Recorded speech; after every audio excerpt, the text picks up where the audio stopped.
Good evening. Thank you all, ladies and gentlemen, for joining us for this historic evening.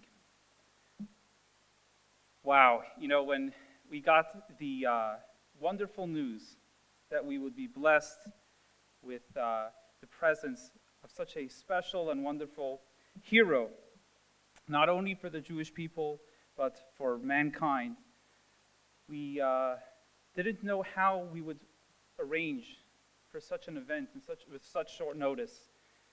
But thankfully, the problem that we had is that we've sold out this audience, this room here tonight, and we were forced to hold another event tomorrow at 1 p.m. at UCCI for Cayman students. So thank you all so much for joining us, and all we can say is we are so touched and overwhelmed by this interest in this important and tragic chapter of human history.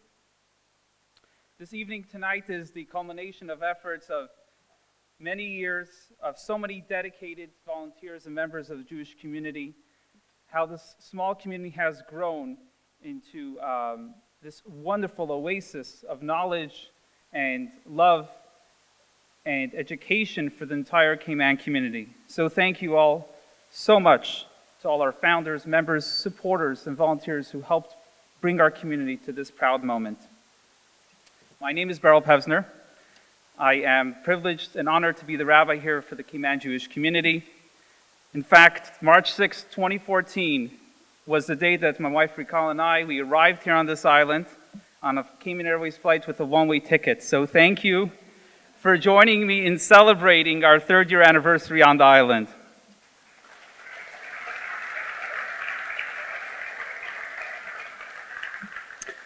"75 years ago, exactly, it was in March of 1942, the Nazi soldiers entered the small Russian town where my family had lived for centuries. The first thing they did is they gathered all the town's Jews, including my great-grandparents, Shmuel and Esther Adasa. They segregated them and forced them to live in an old chicken slaughterhouse. And it was in March of 1942 that they went about systematically killing 1,815 Jews, including my great-grandparents. Fortunately, or luckily, my grandfather, Berel, he was a young yeshiva student. He was away in school. He was 15 years old. He managed to escape, and he somehow survived the war years with going through famine, war, and making it out in 1951 and arriving at the shores of Ellis Island. He arrived there together with his teacher, the Lubavitcher Rebbe, Rabbi Menachem Mendel Schneerson of saintly memory, and there were just a few of these survivors from 6 million. The entire European Jewish continent had been devastated. Everyone lost uncles, brothers, sisters, grandparents. And this is not only my story, this is the story of quite a few of us here in this room. We have with us so many who they themselves were affected by the horrors of the Holocaust. But that didn't dissuade my grandfather from marrying, starting a family, having 6 children and countless grandchildren who today are leading their own lives, leading Jewish communities around the world, and establishing centers of light around the world. For that is the legacy, if you will, of our people. After all, we're mandated to be a light unto the nations. And while it's very tempting, as we heard in the video, to fight darkness with anger, with resentment, but we are mandated to fight anger with light. When others tried to plunge the human condition into the lowest possible places, we seek to raise the human condition by adding light and spreading light. This is the story of this community, and this is the story of so many other Jewish communities around the world, where after the devastation of the Holocaust, so many small saplings were spread around the world, where there's now lighthouses of light, teaching love, Judaism, tolerance, and making this world a better place. So thank you all so much for being part of this and giving us this proud moment. We hope in the future to bring many more such programs to the broader community and to be able to share the light that is Torah, that is Judaism, and that is our faith and heritage. This evening would not be possible without our many sponsors. I would like to begin with our host, the Ritz-Carlton Grand Cayman, who have helped make this event possible and open to all. The Caribbean Club and Sterling Global, along with so many of you here in this room who have individually contributed and ensured the success of this event through volunteering and giving of your time and efforts. My friends, in a couple of days, Saturday night on Sunday, we will be celebrating the very joyous holiday of Purim. Purim is a holiday which is probably familiar to many of you, where we celebrate the deliverance of the Jews from the wicked Haman in ancient Persia. And of course, we know the story of Queen Esther. So many of us study the story in the Bible, and we're going to be celebrating that story, that liberation this coming Sunday. The kids dress up in costumes, some adults also dress up. We're going to be celebrating with a Purim under the sea on Sunday at 4 p.m. And we eat hamantaschen, which are triangle-shaped cookies. And it's a festive time. We read the story. We have a grand old time celebrating. And Purim is probably the most appropriate holiday to hold this event in proximity to it. Because on Purim, we mark once again in history where there has been so many that try to vanquish, destroy, and harm the Jewish people. But somehow, some way, with the help of God and with the wonderful divine providence of Queen Esther and Mordechai, they were saved. And all I can say is that is the story of our people. Am Yisrael Chai, we are alive today. We will be here forever because the Jewish people are eternal people. And hopefully, the efforts to try to divide us as a human race based on race, creed, religion will cease to separate us, and we will celebrate our differences because we're all like different instruments in one gigantic orchestra, singing our song. Each of us worships our God in our own very unique way. Each of us has a mandate to make this world a little bit better. What was good enough yesterday deserves better today. Thank you all for joining us.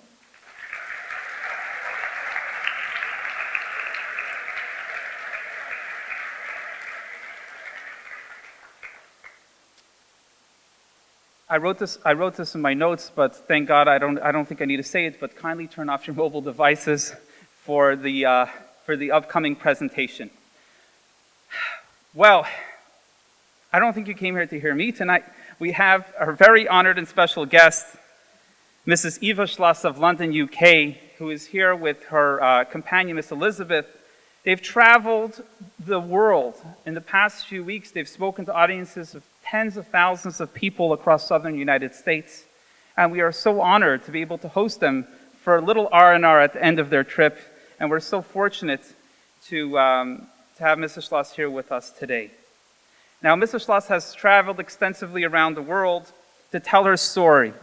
In addition to being the subject of the famous play titles, And They Came For Me, Remembering the World of Anna Frank, Eva has published several works of her own. Eva's Story, which you can get outside, The Promise, After Auschwitz, and To Hell and Back.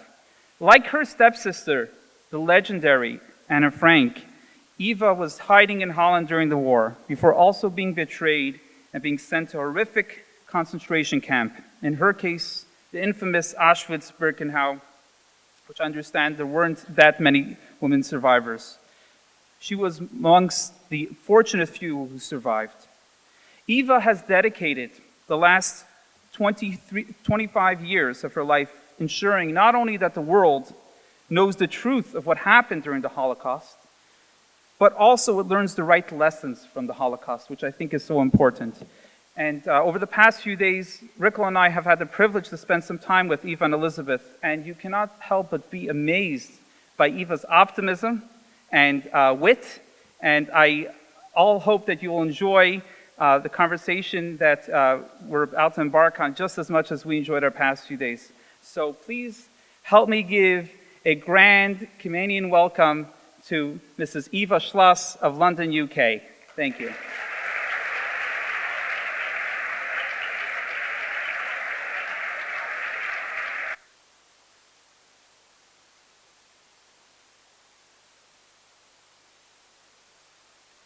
Thank you. It's a pleasure for me to be here. Oh, you want to introduce me? All right.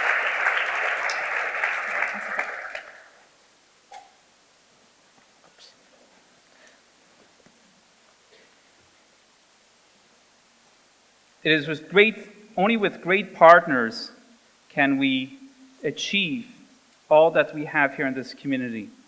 And we've been so fortunate, I've been fortunate, and we've all been so fortunate to have the expertise and the knowledge and information that the co-director of the Chabad Cayman Jewish Community, my dear wife, Rikal, has brought to our community with teaching and educating our youth and all the wonderful programs that she initiates and plans for. So in addition to being the mother to our two lovely children who I hope are asleep at home, Rikal insisted that she be the one to help guide us through this wonderful journey that will take us back some 80-something years to Vienna, Austria, with a very young girl named Eva. Thank you. Thank you, Robert. I must say that this part will be about 55 minutes to an hour, following which there'll be an opportunity for questions. There are mics on either aisle. Please, when you think of a good question, just jot it down in your mind, and there will be a time for questions and answers. Thank you. Enjoy. Good evening, Eva. Thank you for being Good evening. here. It's a pleasure to be interviewed by you. I'm looking forward to that. Well, it's actually my honor. And the rabbi's corrected when he said I insisted, because when I read your book, I was extremely inspired. And I've told you before, I think you're a hero. So this is my privilege and my honor, and I'm going to remember this forever. And but welcome to Cayman. And is this your first time here? No, it's not quite. I've been here perhaps 15 years ago on a cruise, and everybody said to us on the cruise, you have to go and swim with the stingrays. I was with my family, and my grandson, he wanted desperately to go, but I was the only one who volunteered to go with him. I was only 78 years old, so. And so we did go, and I don't know if you've ever done it. There were about 6 cruise ships in the harbor, and everybody had many boats going around there. And so there was a huge circle of those boats, and we swam in the middle, and I loved it. And I didn't take any notice that people started to disappear. The boat started to disappear, and at the end, I didn't know anymore which was my boat. I was swimming nearly all alone in the middle of this with the stingrays, and I really started to panic. But luckily, my grandson got help, and suddenly a man jumped in, and with a lot of things, and he had a life jacket and a big rope, and he roped me back to the boat. So that was my experience here. It's not surprising, because you describe your childhood as a very adventurous little girl. Exactly. So maybe you but can... nobody else wanted to go with him. You know, they said that sounds a bit scary. But I volunteer for everything. Of course I take you a did. chance. Maybe you can tell us a little bit about where you were born and what it was like growing up. You were born in Vienna. In Vienna, beautiful country, beautiful city. At the time when I grew up, lovely people. We were, of course, Jewish. And what was different from America, and I think here as well, you had to have religious education in school. So in my class, there were about 7 Jewish children. So twice a week we were called out, and we had Jewish education in a different classroom.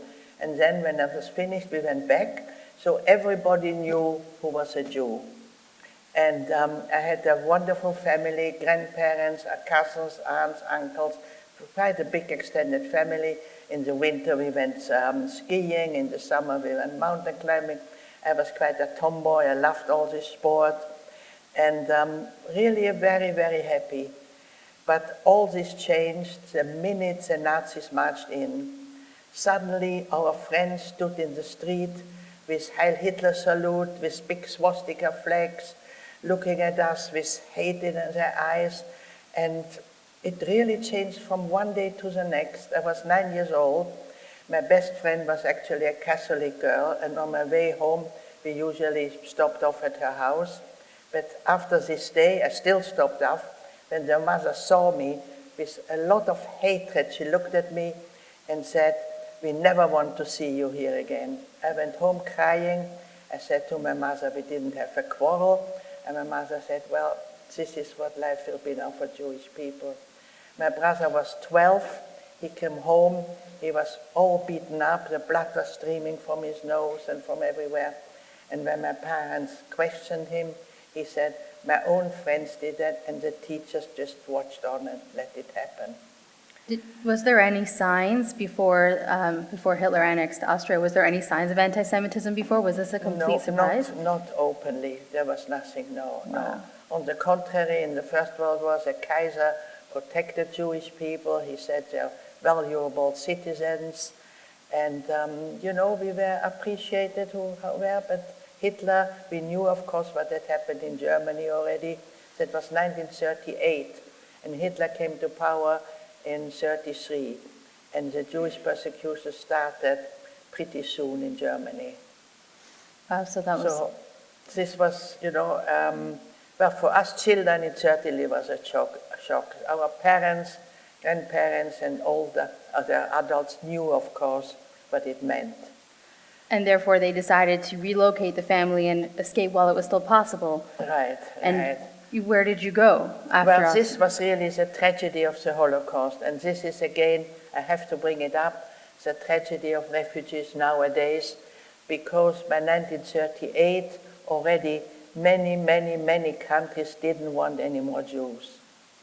And President Roosevelt had a conference in France, Evian conference, it's well documented, where he invited all the countries, and they were deciding how many Jews those countries wanted to take in. And it was practically nobody wanted anymore. Canada was even one of the worst. They say even one Jew is too many. It was a book written later on. So, and now again, refugees, 8 million refugees are roaming around looking for a safe haven. And most countries, again, has closed their gates for that. And you know what it was like to be a refugee. Can you tell us a little bit about what that experience? Well, a refugee, as I say, I was 9 years old. Eventually, we were able to get into Belgium. We had to go illegally over the border. That is something which, well, in England, we do know about that, because people try to get on trucks, try to on trains, and usually they're caught anyway. But we were lucky we got into Belgium. Once you were there, you could stay. But we were not welcomed. I had to learn a different language. We were not able to take anything with us. So, we became very poor. We had not our own home. We stayed in a little boarding house. We were sort of enemies. People didn't really want us. And in school, I was put at the end of the class, and I just had to try to follow the French lesson, which I, of course, no idea. So I became shy. I lost all my confidence. I was very unhappy. And the other bad thing was my father was in the Netherlands, in Holland. He had a shoe factory, which he had inherited from his father, and he had business contacts there, so he was able, as soon as Hitler marched in, I think 2-3 days later, he escaped to Holland. And in 1940, the Germans had taken already Czechoslovakia and Poland, and the war started. We were still in Belgium, and my father in Holland, and he said, that's dangerous, they've closed the border and we can't get to each other. So he tried again desperately to get a visa for us. Eventually, in February 1940, during the war, we got a visa. You might have seen here some pictures of a passport. That was my mother's passport, with all the stamps in it, and as well a big J next to her name. That was an invention from the Swiss. The Swiss, like all the other countries, didn't want any Jews, and it was easy from Germany to just walk over the border at Austria. And so they told the Germans, put a J on their passport, Jewish people, so when they come to the border, we could send them back.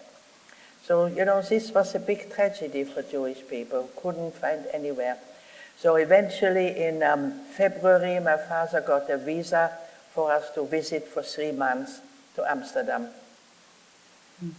And in Amsterdam, how did it compare to when you were in Belgium? Was it better? Was it the same? The Dutch people, I must say, were wonderful. They welcomed Jewish people. They were always people they were seafaring people. They mixed with many, many in countries. And in the Spanish Inquisition, they had taken in Portuguese and Spanish Jewish people voluntarily. There are so many Fastillas, Lopez Cardoza, many, many Jewish people of this name were in Holland doing very well. And so they were quite happy to have German and Austrian refugees.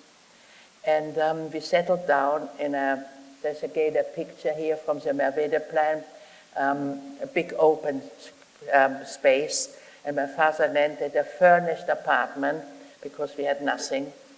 And there was a piano. I had an older brother who could play piano already as a young child. And so we settled down very happily.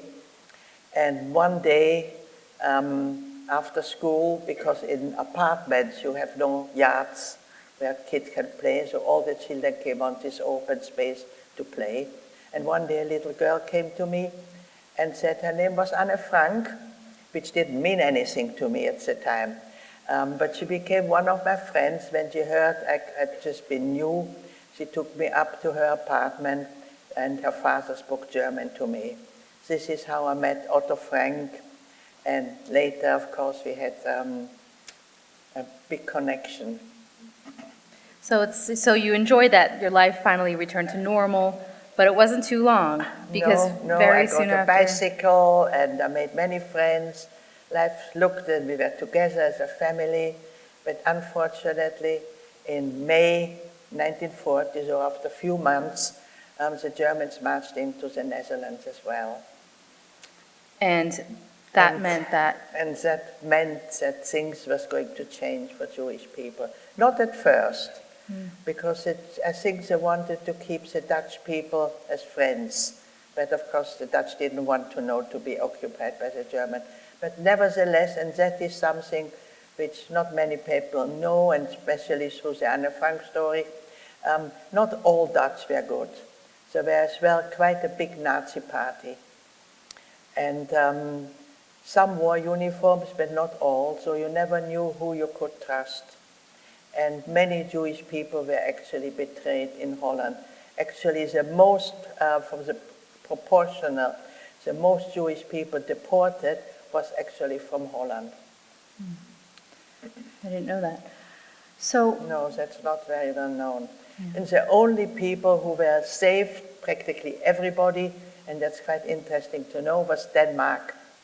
Because the Danish king, when he heard that the Jewish people were going to be picked up, organized he himself in the night. He had a horse, he rode around the whole country and asked for everybody who had any size of boat or ship to get ready in the night and take the Jews over to Sweden. So most Jews in Denmark were saved there. That's always a nice story. That's a very, very special story. Yes. So your family and Frank's family and many others decided to go into hiding. Why was that? Well, because, the things became very, very difficult for Jewish people. First of all, you had to wear the star. Then we were not allowed on public transport. We had to hand in our radio. We had to give in our bicycles. And then a bad measure, we had to go to Jewish schools. You would say, well, what's wrong with that? There's nothing wrong with that in itself.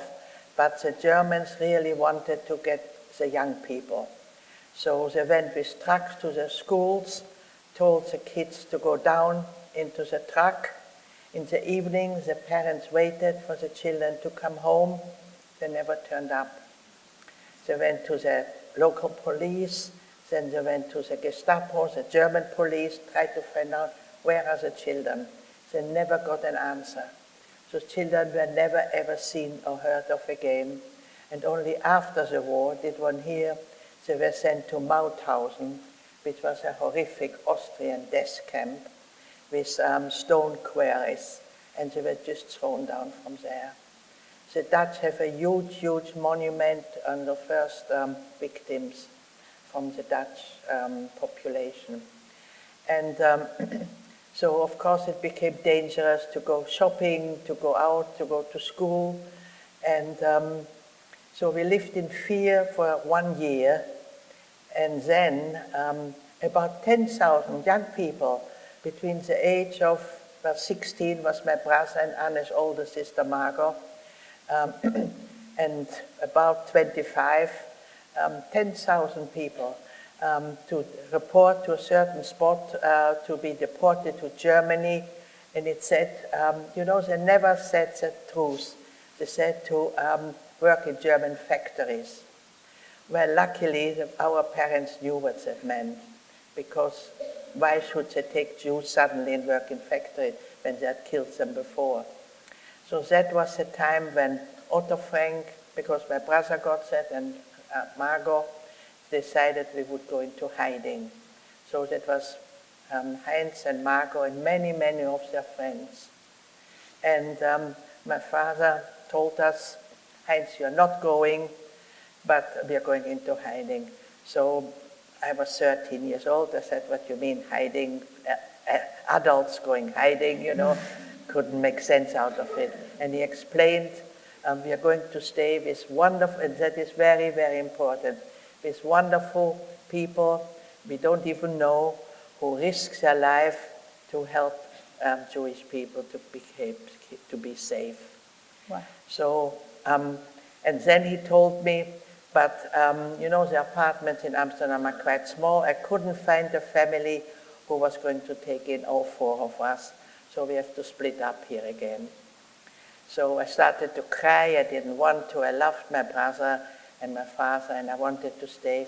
And my father said, if we are in 2 different hiding places, the chance that 2 of us will survive is greater. To survive. So then I realized that it's a matter of life and death. And that really, I must say, frightened me a lot. So meekly I went with my mother to this hiding place. What was it like hiding for so long? Well, for a girl who liked to be outside, who played, I wasn't a big reader at the time.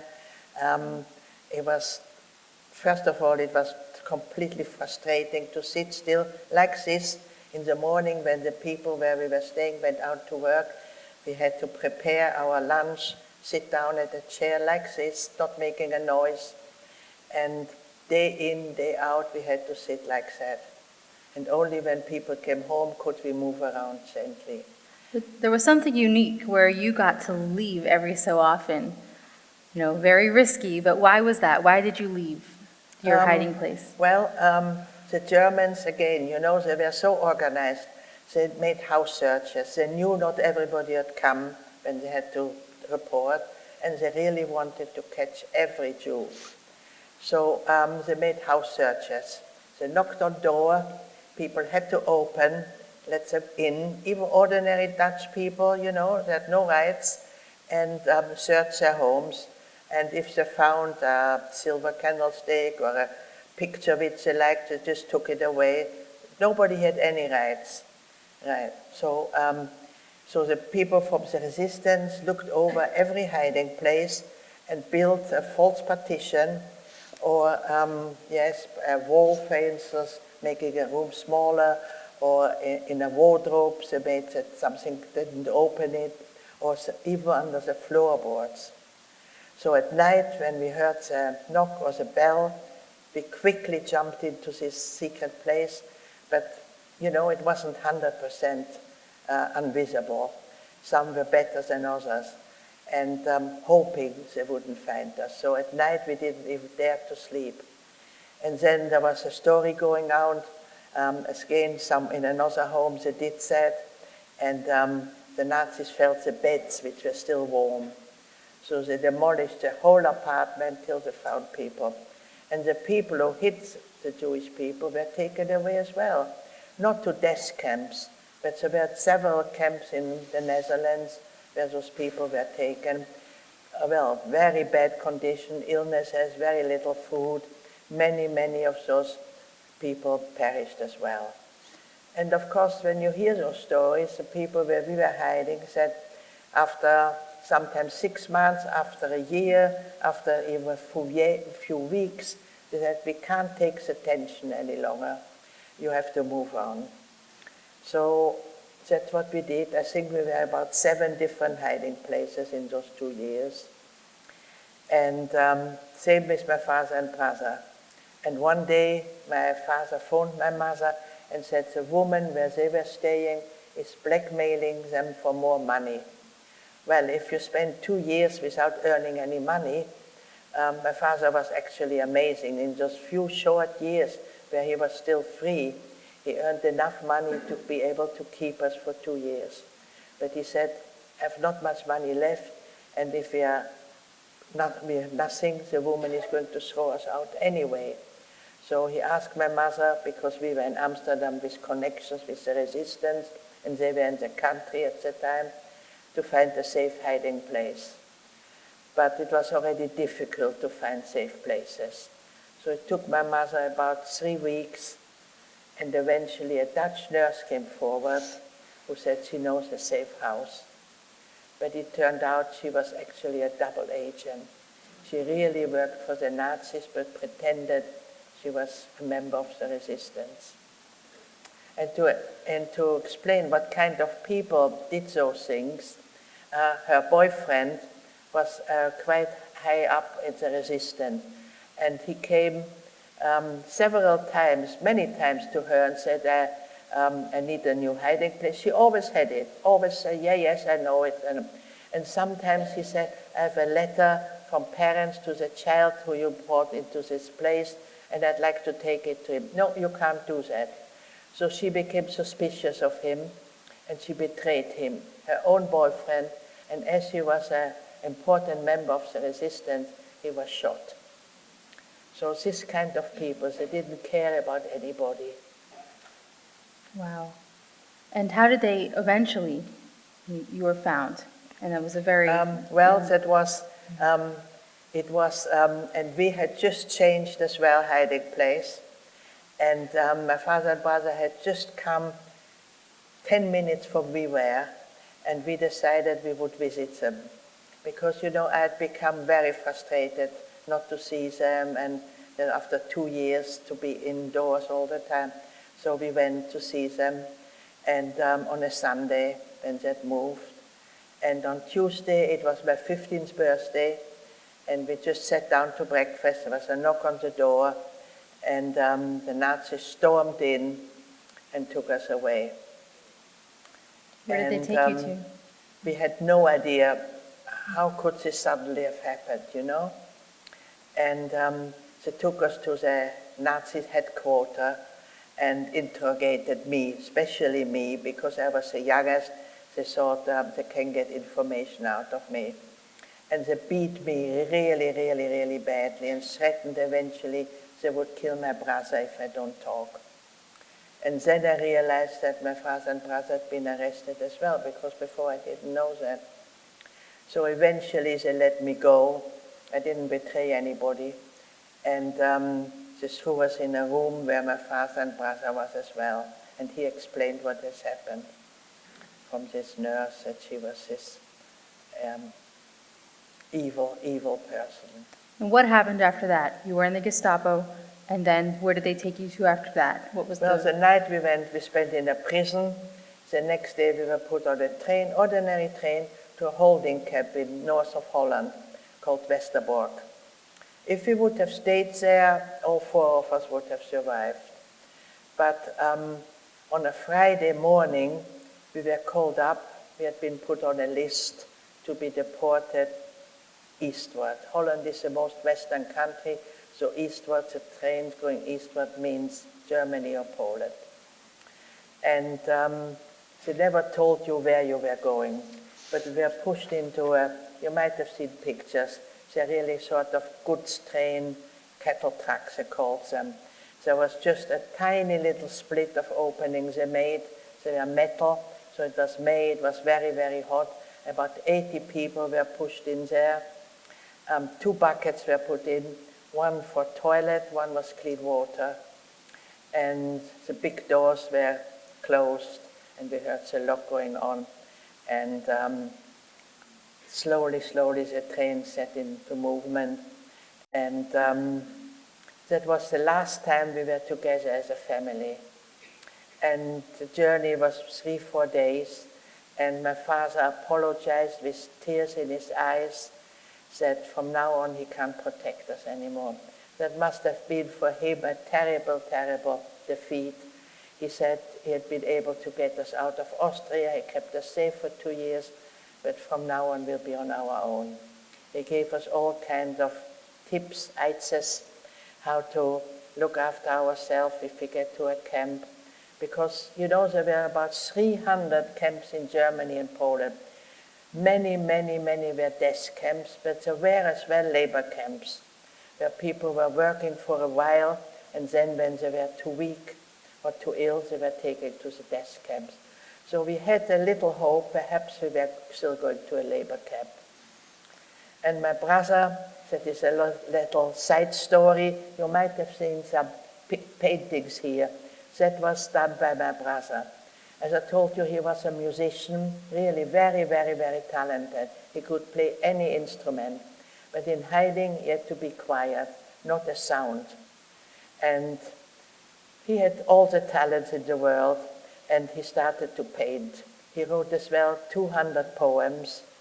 But painting, he told me in the cattle truck, the last time I spoke to him, that before they escaped from that woman who blackmailed them, he hid the painting under a floorboard with a notice on it that belongs to Heinz and Erich Geiringer, and after the war is coming to pick it up again.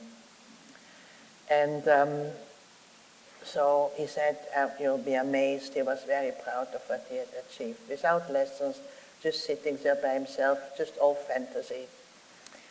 And so after a horrible, horrible journey, the train stopped, and we heard dogs barking and shouting, and the doors were thrown open, and we were on a platform, big lettering, Auschwitz, Auschwitz in Polish, and we knew what that meant.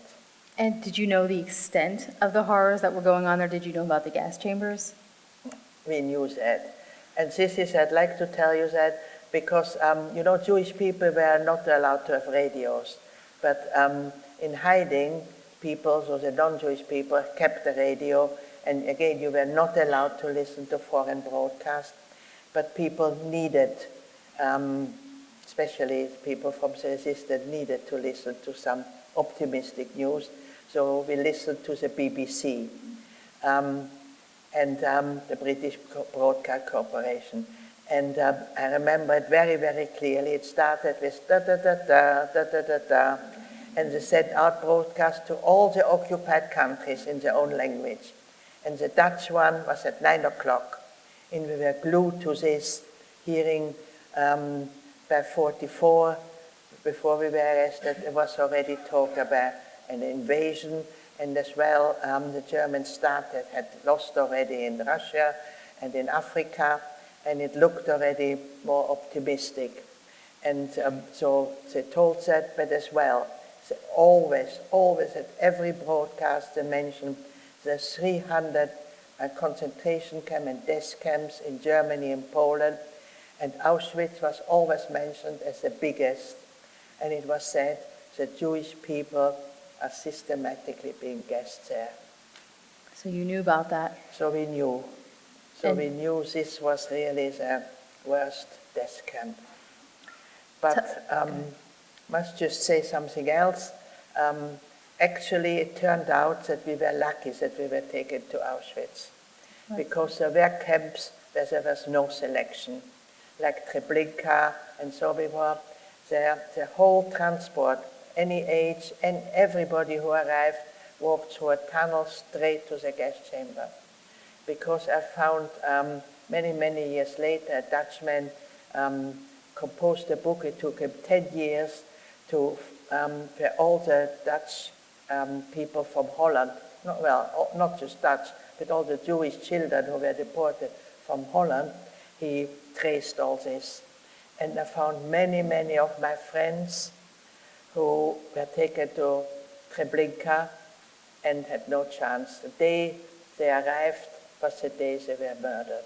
But Unbelievable. Auschwitz, there was at least still a selection. So you had a chance to be selected to go into the camp and not be killed. Tell us about the selection. What was that like? Well, the first thing was men and women to different sides. You might have heard the name Birkenau is not that well known. This whole huge area of, 10 square mile of camps. There was Auschwitz was a men's camp, Birkenau was a women's camp, then there was a work camp, Molloway, and some other smaller camps. And that was all in this huge complex. But the first thing was the men had to go to Auschwitz, and the train was actually in Birkenau.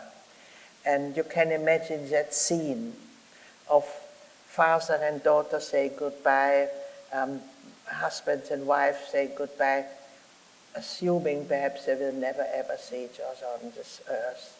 So people cried and hung to each other and clinged to each other and didn't want to be separated. But the Nazis came with big bayonets and sticks and dogs to separate us.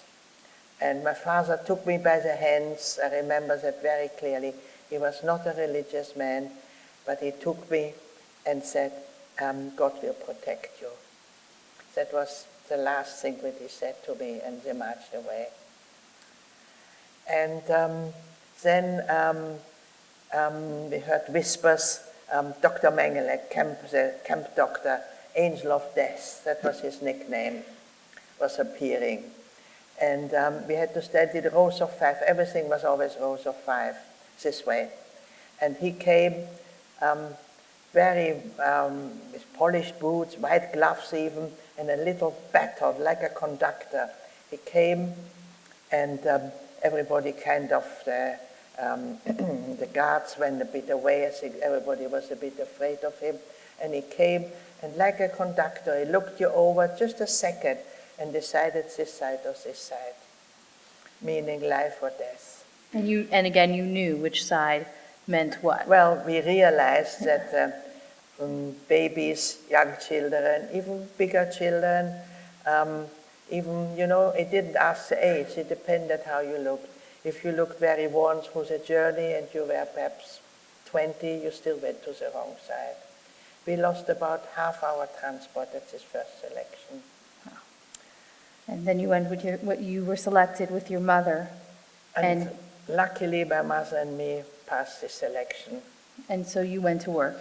And we entered the camp. And again, in a huge, huge barrack. And the degradation, of course hiding was bad, and we thought that was already the worst which could happen. But suddenly, this degradation, the first thing was undressed completely naked. And the Nazis, young men, were standing there, poking with their bayonets and their guns at us, laughing at our embarrassment. Then all our hair was shaved. Then we were tattooed with a number. And they told us, forget you have a name. If ever we want you, we are going to call you out by your number. So, they tried to make us, and we all looked alike, without hair, naked, standing there. And while this was going on, they told us again, I always said, well, perhaps they have to do it, but they had so much pleasure in hurting us more than necessary. They told us with laughing and pleasure that the family you've been separated from have been already gassed. And if you go outside, you can smell already. And there was over the camp this sickly smell of burned flesh that was all the time with us. Wow. What were the conditions like as you stayed your... So eventually we got out there and naked, and we were thrown one garment, could have been a winter coat or a night dress, and 2 shoes, which was of course never anything that fitted you. That was all we ever had. We were herded into, like sheep, into big barracks where there were on both sides bunks 3 high, like cages, just wooden boards, and that is where 8 had to sleep. And we were lying like spoons in the night, you know, like this. If one turned, we all had to turn. There's really no space whatsoever. And we got, in the morning, we got a little mug with some liquid, and in the evening, a chunk of bread. Some people wanted to keep the bread eat half and keep for the day. But we had nowhere to keep anything, nowhere to carry anything, nowhere to put anything. So the only way to keep it sort of safe was to sleep on it, on a piece of bread. But it happened, not in the beginning, but later it happened that the person who slept next to you ate it away in the night. So you can't even keep anything. And the whole day we went out to work, heavy, heavy work, different things, different work commandos. So in the morning we had to roll call, stand 2 hours. In the evening again a roll call. Start at 4 a.m. 4 hours a day, stand stock still. If you moved, you were beaten. And whatever you did, you were beaten. And work very, very, very hard, whole day. And with this food, how long can you survive? And how did you survive? Were there some miracles throughout the time that you were there that stand out? There were many, many miracles. There were 2 things. First of all, you know, I had just turned 15, and I didn't want to die. You know, I had, as I told you before, I had a wonderful, when I was a child, a wonderful time, and I really wanted to get a boyfriend, I wanted to get married, I wanted to get a family, and so I never ever gave up. And that was one of the secrets. As soon as you said, well, I don't think I can stand it any longer, within a few days you were dead. So that was one thing, my youth, I suppose. Then that I was together with my mother helped a lot, but not all the time. This is quite a long story. We ran into a cousin who had been deported from Czechoslovakia. Again, a miracle, you know, that at one moment that we were she came from Prague, we came from Amsterdam. The camps, there were many, many, A, B, C, D camp. And, you know, in every camp there were 5,000 people, that we should meet somebody who we had known, who was my mother's cousin and her best friend, actually. And she worked for this Dr. Mengele, and she helped us a lot. And later, my mother was selected by Mengele to be guest.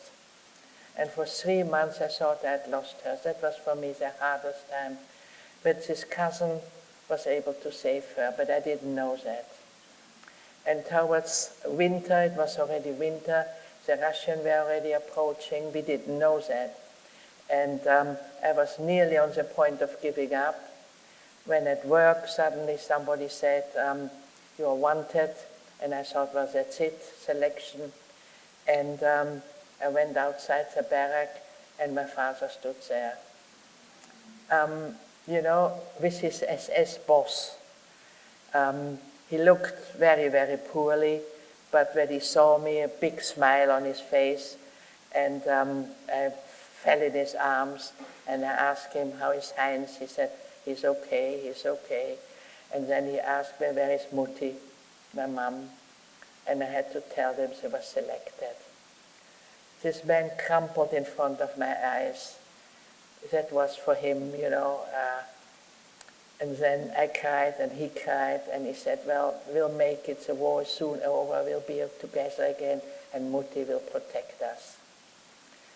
And I saw him twice, and then I never saw him. But I saw my mother. My mother was saved, and we were reunited. But I never could let him know that my mother is still alive. This is, you know, very often people ask me, have you got, are you sorry that, well, not sorry that yourself, but do you feel why you have survived and not many other people?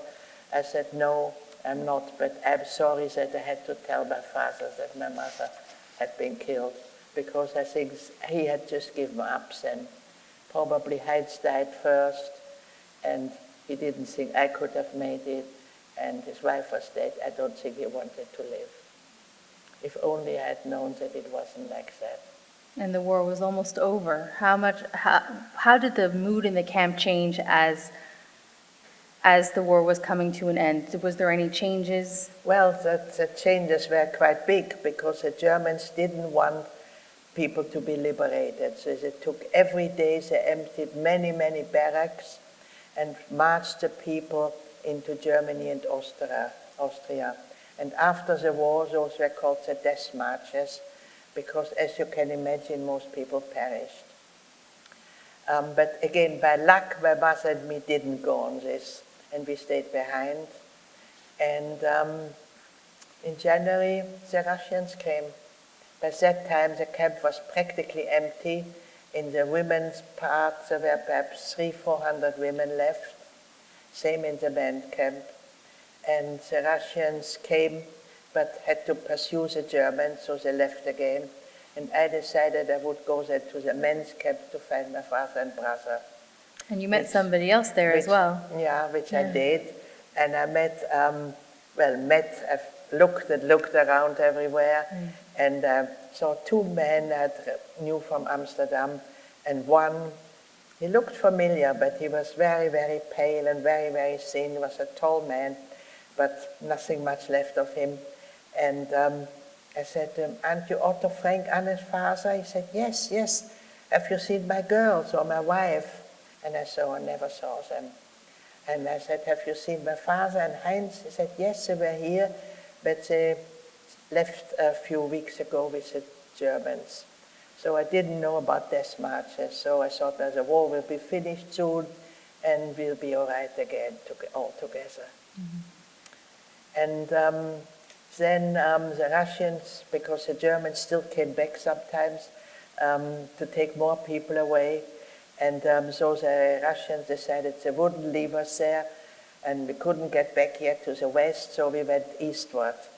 And we traveled. It's very, very interesting. It's described very well. My mother was still alive when I wrote Eva's story, and she described herself, what happened to her. And we traveled 4 months with the Russian eastward, and we saw unbelievable devastation.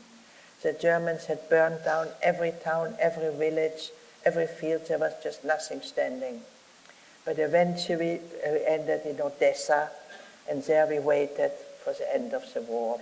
And when that came, there was, of course, great jubilation that we had survived. And then you made your way back to Amsterdam. Was it there that you found out about the rest of your family?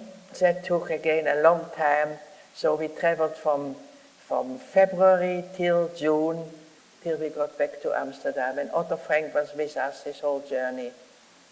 And then after a few weeks, we got notification from the Red Cross that both my father and brother had perished in Mauthausen, this horrible Austrian death camp, several days before the American army came to liberate that camp.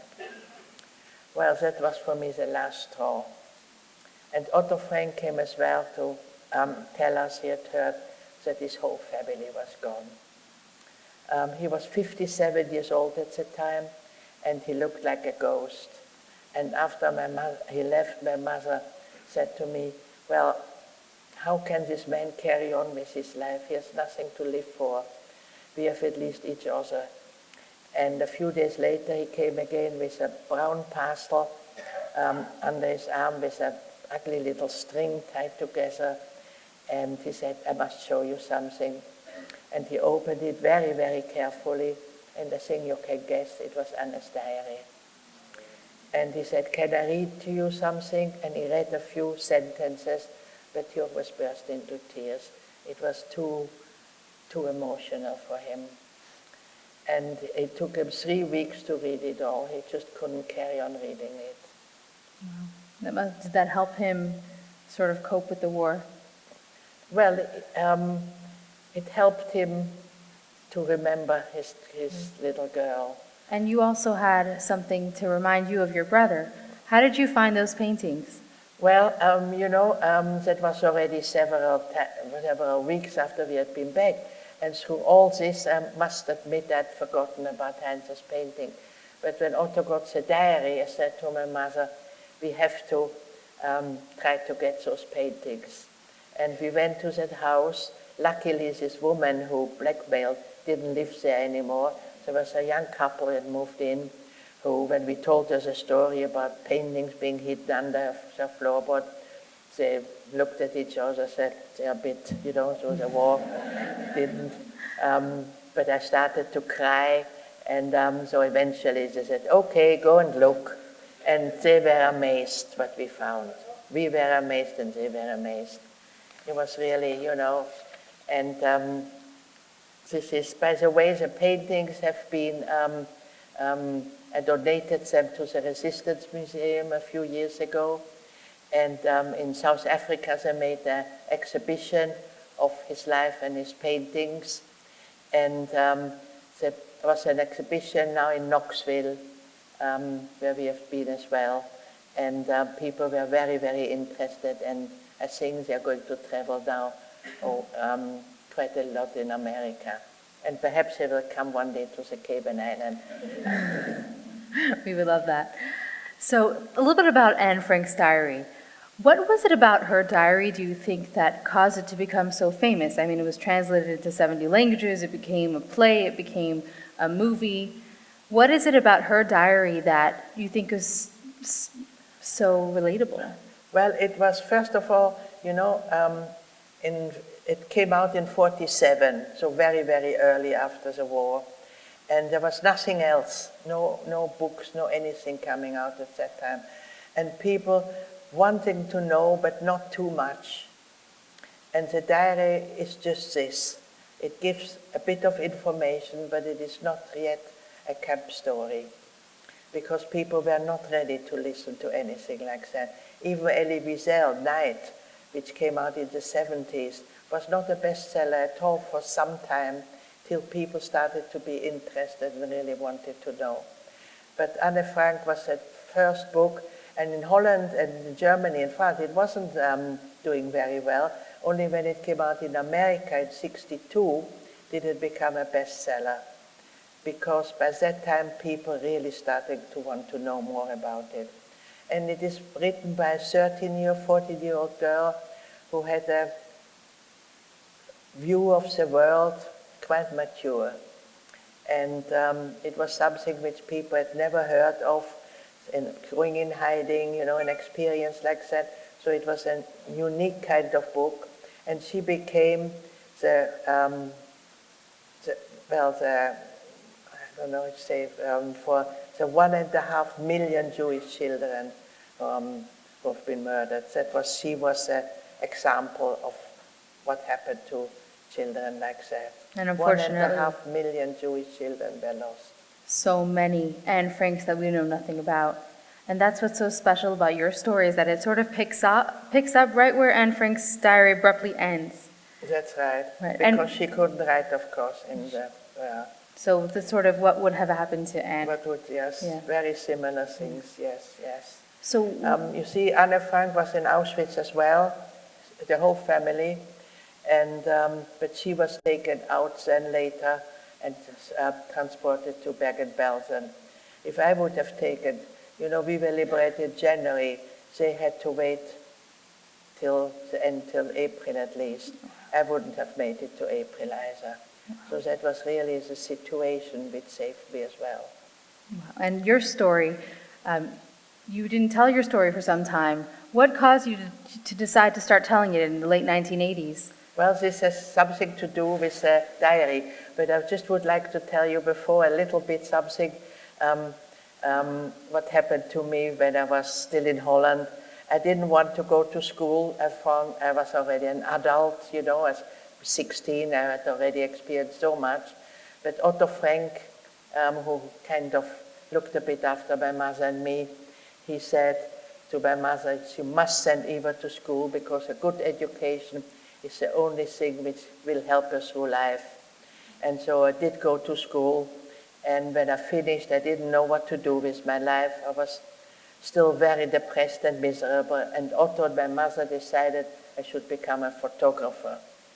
And tell you the truth, I didn't really care what I was going to do.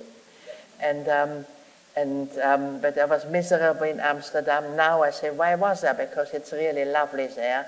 But at the time, I just hated everything. And Otto got me a job in London as an apprentice in a photo studio. And I moved to London and in a little boarding house. And there was a young man that come from Israel to study economics. And we became friends. And we both didn't have any money, and so we went for long walks and we talked about things what we are doing now. We never talked about who we were, what has happened. And after 6 months, he said to me, Eva, I've fallen in love with you. Will you marry me? And we can start a new life and go to Israel when I finished my studies. And I said to him, no, thank you very much.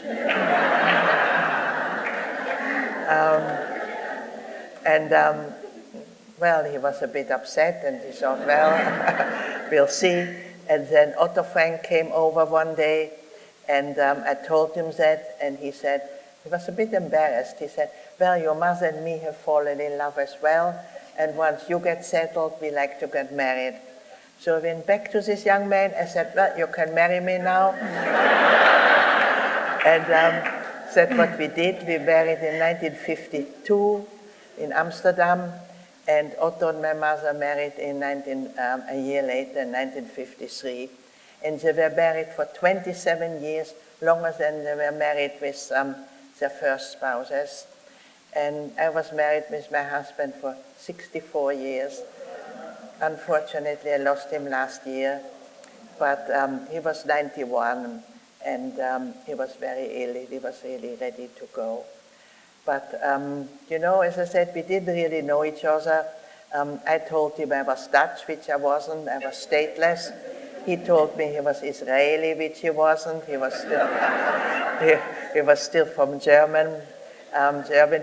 And, but, you know, it turned out all right. Clearly.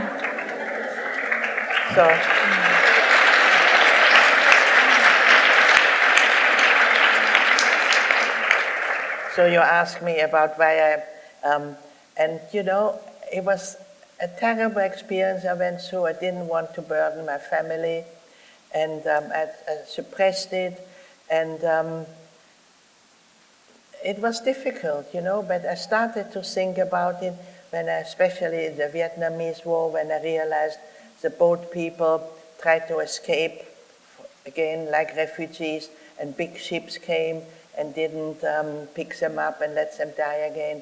And, but I was very shy. I would never dare to speak to a group of people. And so I was quiet, but I was getting very interested in politics and in world situations and things like that. And then in 1986, in Amsterdam, there is a museum now where the story is being told about the Franks, but as well the whole rise of Nazism. They decided they would make a traveling exhibition because not everybody can come to Amsterdam. And the first came to London in 1986, and of course I was invited. And it was a platform like this that I said about 5-6 people who all spoke to the audience, how important it is to teach the Holocaust, to learn about it and all that. And then in the end, the organizer said to me, come and sit with us, which I did. And then he said, and now Eva, we want to say something to you. Well, I didn't. I wanted to I was so shy, I wanted to hide under the table, but I couldn't do that. So eventually I got up and I said, nothing. And everybody looked at me and thought, what's happening? So eventually it was really, really hard, you know, to try to talk about it, what has happened. And so God knows what I said, but it was a mixture and a thing, but everybody was fascinated. And my daughters were there, and afterwards everybody came to me and said, I didn't know that, and show me your number, and so on. And then this exhibition traveled through the whole of England, and they always wanted me to open it. So I asked my husband to write a speech to me, which I read very badly, and because I couldn't read very well English at the time still. And eventually I found my voice, and I haven't stopped.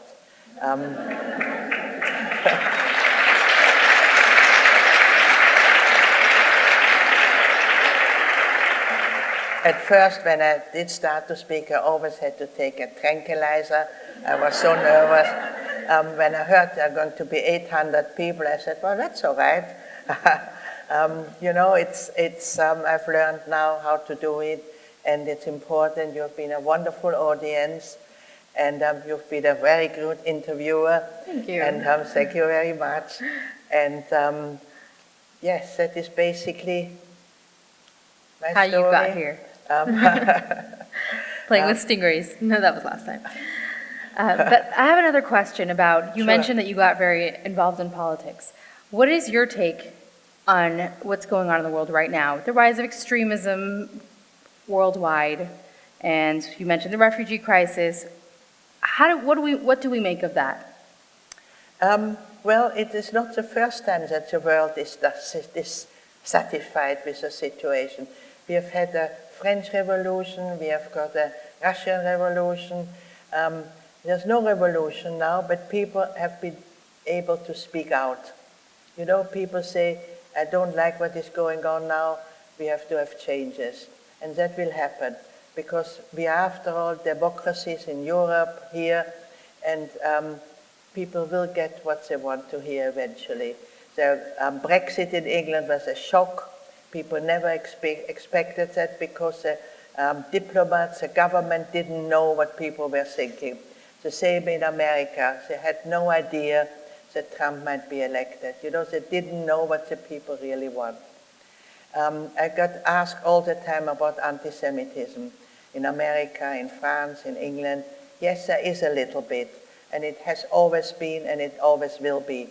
But it is uncomparable with what we went through in Germany and Austria, but because it came from the government. This is now individual people who are anti-Semitic, or they might support Muslims or whatever. The Muslims are as well. People attack Muslims, people attack Christians, but it is individual cases. I don't think we can compare this at all with what had happened in Nazi Germany. And I don't think we have to be afraid for that. Yes, there will be changes, and it might take a while till people can really get what they want, but we will be, I'm not worried, I'm optimist. You will see things will get better. And, but we all have to work for it, we can't be bystanders. That was in Germany, not everybody won. By no means, not everybody was for Hitler. But people were cowardice, they were bystanders, they didn't dare to speak up. That was a mistake. And we have to have our opinion, and we have to say what we want, and we have to say the changes we want, and then it will happen. That is refreshing. Thank you very much for sharing that. And just a couple more questions. Did you ever find yourself praying throughout your experience during the war? And how has that affected the experience? Yes, that is a very good question and very important. Yes, the only thing what we could do was to pray. To pray to God to stop those atrocities. But God wasn't there, or he wasn't all powerful, or he didn't want to do anything. And when I came out of the camp, I was not only an atheist, but I'd lost faith in humanity as well. I said, if people are able to do such terrible things to each other, who are we? What are we, you know? And I hated everybody, and I was very, very, very depressed and very miserable if you have no belief, no hold on to anything. And it was Otto Frank who had lost everything, and he came very often, and he said, you know, this was terrible, but it has happened before in the world, terrible things, and will happen again, but there are some wonderful people around as well. He said, if you hate people, the people you hate, they don't suffer, but you will suffer. And he said, put a smile on the face, go out, and you will see people will respond to that. But I couldn't do that. It took me many, many years to get over that. I think the birth of my first daughter was a miracle. because in the camp you got bromide in your liquid, which means that you don't have the monthlies. And when I wanted to have children, nothing worked. And because I was damaged mentally and physically as well, really. But eventually, with medical help, I was able to get 3 wonderful girl babies. And I think that changed my whole outlook to life. And as well, when I look at nature, when I look at our own body, how, when you think, how can you exist on no food practically and with illnesses, you can. Our body is amazing. And how, at school I did biology and how it all works, the heart and the lung and how it all, and the universe, as we look at it, it can't just have been here. It must be a creation. So, yes, but I'm still questioning, how could it have happened? Why could it have happened? So I'm still searching for an answer. Mm-hmm. And you described very beautifully how it was sort of a journey after the Holocaust, coming back to rebuilding your life. Is there anything that is still challenging for you today that you need to cope with, and what do you do to cope? What are your coping mechanisms? If I could ask you that. Well, as I'm basically an optimist. I love meeting people. I love traveling. I like to do things which I shouldn't do in my age, but there's no limit, I try out everything. And, I enjoy life, and I think it's wonderful to be here. Thank you very much for giving me the opportunity. Everywhere I go, I meet wonderful people. So, the world is very rich in human resources, in beauty. And so I know I went through terrible, terrible things, but I got over it. There's another question about forgiveness. I have forgiven not the Germans, certainly, as a whole people, not the Nazis, those who were sitting at the conference table and deciding the final solution, because those were really evil people. But the German population was kind of forced in part. They were cowardly, yes, but I don't think they were all that evil.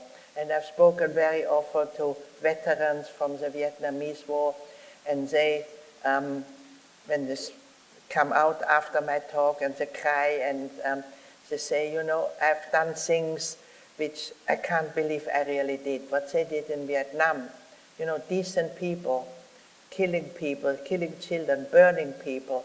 He said, I don't know why I did this, but somehow, fighting a war, we can do terrible things. And that is now definitely for peace. I try to talk about that. I gave advice to President Trump. I don't know if he's taking it. That I told, at all the time I speak in America, I told them, education, he said he wants to make America big again and great again. And that you can do only through education. Look at our Jewish people.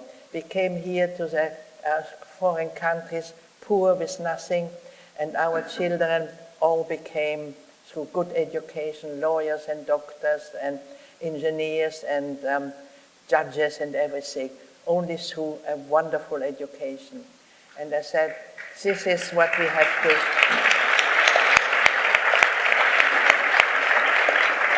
This is what we have, instead of making weapons, to use the money on education, so that everybody, not just the wealthy, but everybody has a chance to be educated.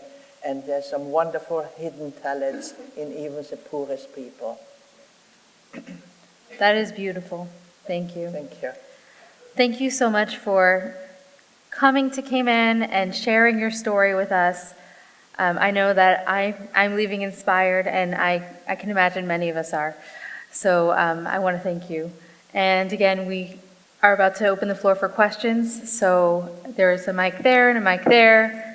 And Eva will take a few. Thank you. Thank you.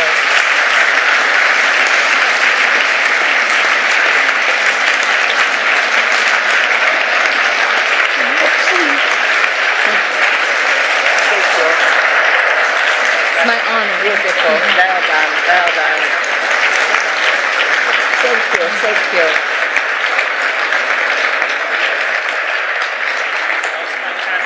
Sorry? Good night.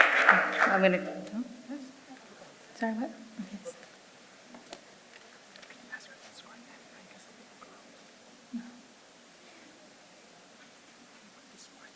Oh, somebody's asking that? Oh. Okay, so there's a question.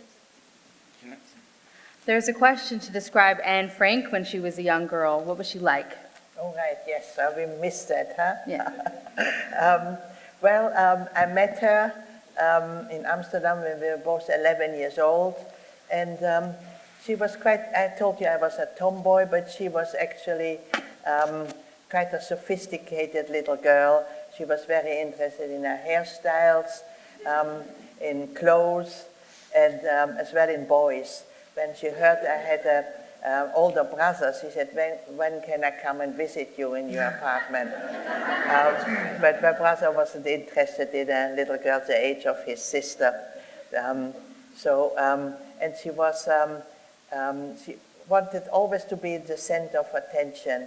She used to stand on the steps from our apartments there, and she told stories.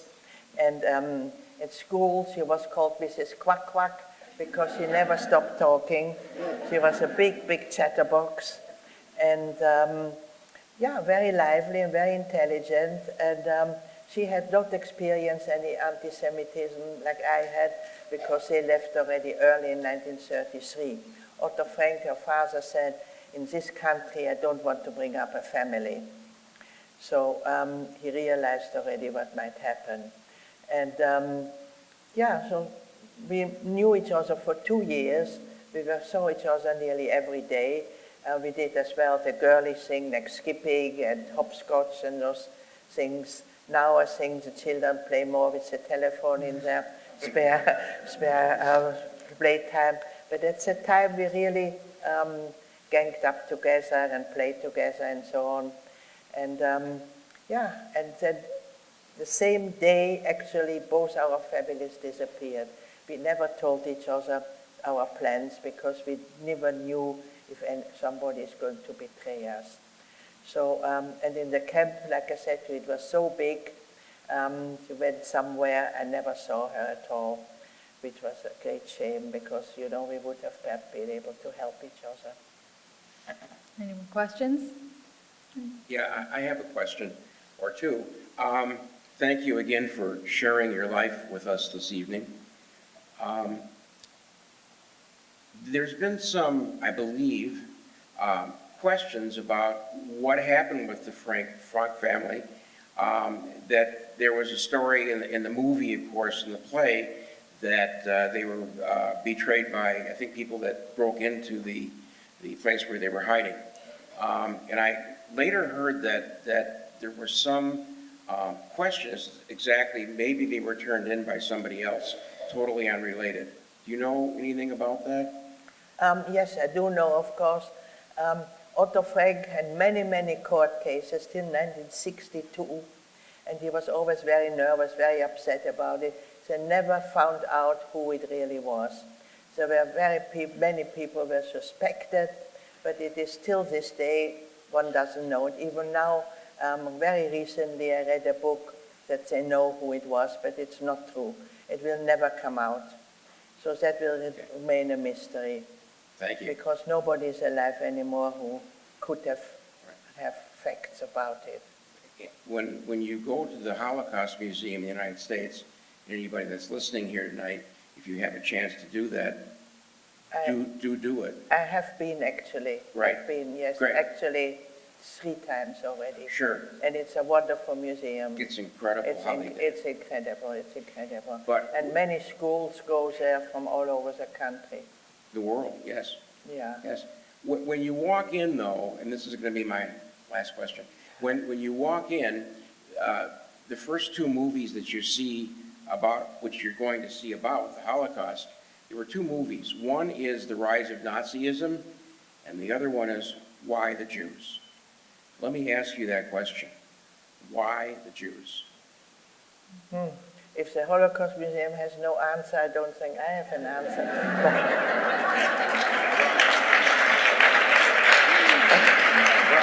I agree with you, but when The you go only to the thing museum, is that, Jewish people, unfortunately, have been persecuted since we are on this world. since Abraham, yeah. But we are still here, and we are not giving up.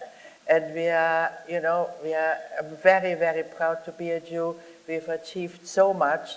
And very often, if I go in England, we have many, many Muslims, even pure Muslim schools, and they are interested as well, and I speak there. And then I ask them, do you know how many Muslims are in the world? They say, yes, 300 million. And how many Jews? 200 million. I said, no, 16 million. Oh, no, don't believe that, they say. But, we are very small people, but we are everywhere, achieving a lot of wonderful things. Correct.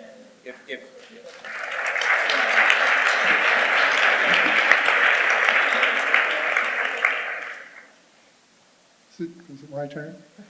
I've just recently finished reading Deborah Lipshitz's book, Denying the Holocaust. How do you deal with that, with deniers? How do we cope with that? It's anti-Semitism at base, but how do we manage that kind of onslaught? Well, those will always be there. They're or Nazis or anti-Semitism. And you can't argue with those people, because the photos about the Holocaust from the camps were there. How can you not believe that it was true, that it is there? There's no arguing with those people. I think one should just ignore them. The only way is to ignore them.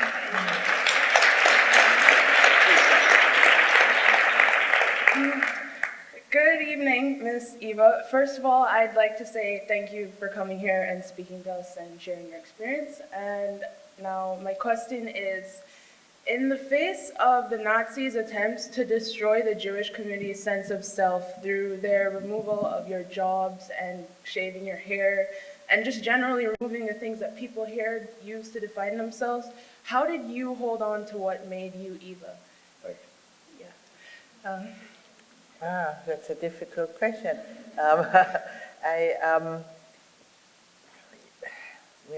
It's difficult to. That's who I am, I'm a proud Jew. I didn't want to die. I know life has a lot to offer, which it has. And basically, I was a very happy child. That is, I think, as well, very, very important. That a good upbringing, a good home. Unfortunately, in the world, as I say, I go often to schools where the teachers say, when we have a parent day, the parents don't come to see what the children have achieved. That doesn't give children a will to live, the will to achieve something.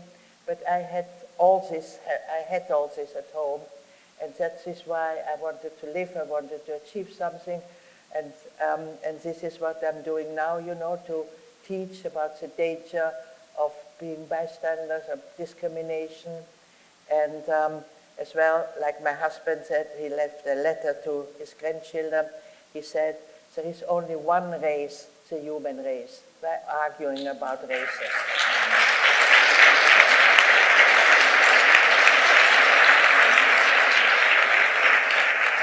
Thank you. Have you ever been back That's to... a difficult question Yeah. to answer. There's a gentleman. Hi. First of all, thank you so much for coming.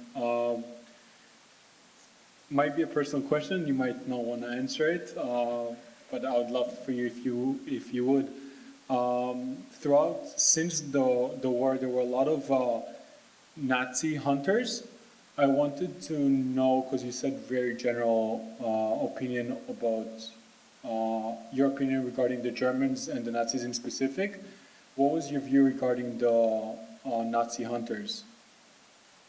I think that was very good, because those people who escaped were the top Nazis. Those were the people who organized the killing of Jews. Wiesenthal was, of course, the most well-known one, who found many Nazis in South America.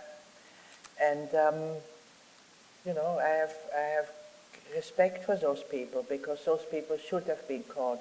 Only really, you know, there were, at the Nuremberg trial, those people were really, really, really terrible criminals who were executed.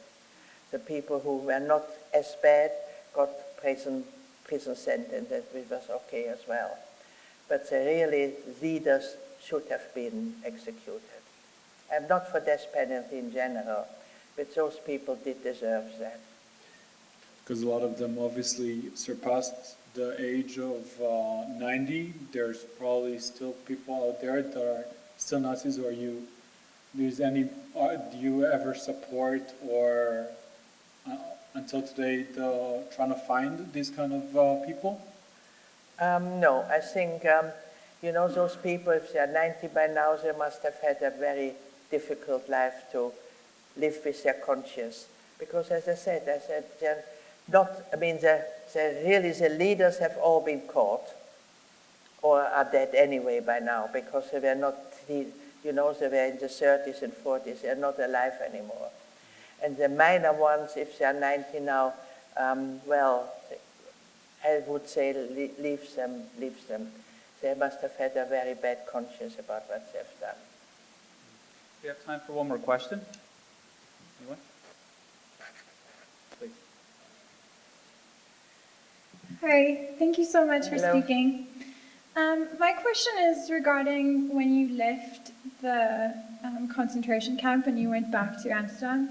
You said that when you left, you felt like you were an atheist and you struggled with your faith and facing the fate that humanity was like that. How did you go about working on getting your faith back, building your relationship back up with God, and getting back to a place where you felt like you really had a strong faith? It was just through life, through living, through, you know, become a parent, become eventually a citizen who appreciated that I'm alive. You know, as I said before, I even found a note which is dated 1st of January 1946, that I wanted to commit suicide. I was that miserable coming out of the camp. But, you know, life has a lot to offer, and I realized that I held on to it, and I just really wanted to live. And through many experiences, I realized that, you know, it can't just happen that the world exists like this. There must be more to it. But we never will have proof. The same with a hereafter. You know, very often people say, oh, you will meet your father again, your brother again. People, you know, you will be reunited. Would be lovely. I hope it will be, but we never will know. So you just hope that will happen. But, you know, that is a mystery of life, that we don't really have the answers for it. Please. Thank you. I have a question on behalf of my grandchild, who, being only 11, is a very profound one. He wants to know, what did you feel when you were standing, as many others, in front of Mengele, and he had the power to decide whether you were going to live or die? Well, fear, really fear that he would pick me out and say the wrong side. Fear was very, very much with us all the time, in hiding and in the camp. Well, thank you all so much. This we lost last year. You mentioned, of course, Elie Wiesel, one of the most famous Holocaust survivors. And I'll just read a quote from him. He says, "When you listen to a witness, you become a witness." So we are, unfortunately, probably one of the last generations that will ever be able to look a Holocaust survivor, such a wonderful person like Eva in the eyes, and hear their story. So today, this evening, we've all become witnesses to carry forth this story, to make sure that never again is not only a slogan, but it is a promise.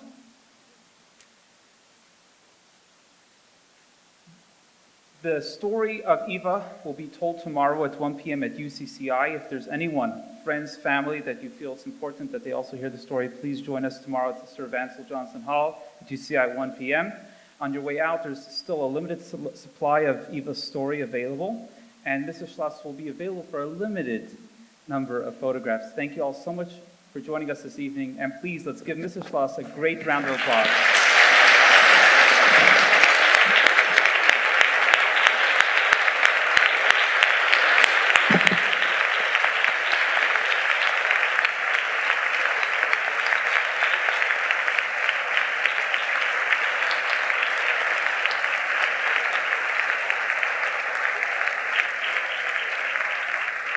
I hope you all get home safely and carefully with the valet parking.